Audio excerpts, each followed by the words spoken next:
Dear Heavenly Father, we gather today to celebrate the mid-year celebration of First Vital Plus. We thank you for guiding us through the first half of this year. May your presence continue to inspire and lead us in shaping the future leaders of First Vital Plus. Lord, we seek your wisdom and guidance as we move forward.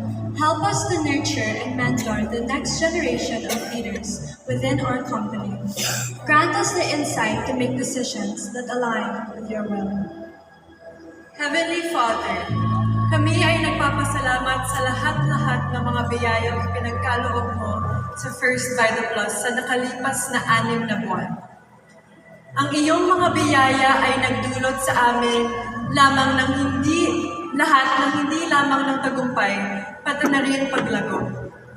Nagpapasalamat kami sa iyo para sa lahat ng pagkakataon at tagumpay na aming naranasan.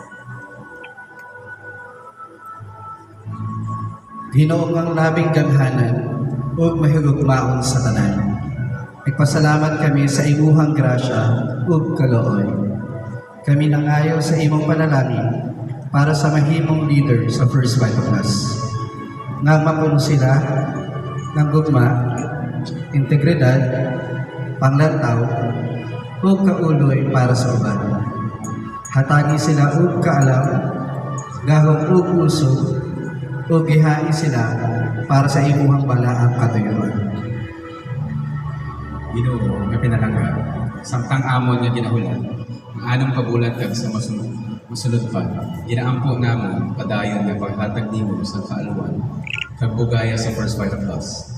Buligi kami nga maging magpabilin nga mapapod kag maaktig sa imon nga hilingon. Kabay pa nga mapagpadayon kami sa pag-uswag sa imong pag-iyan.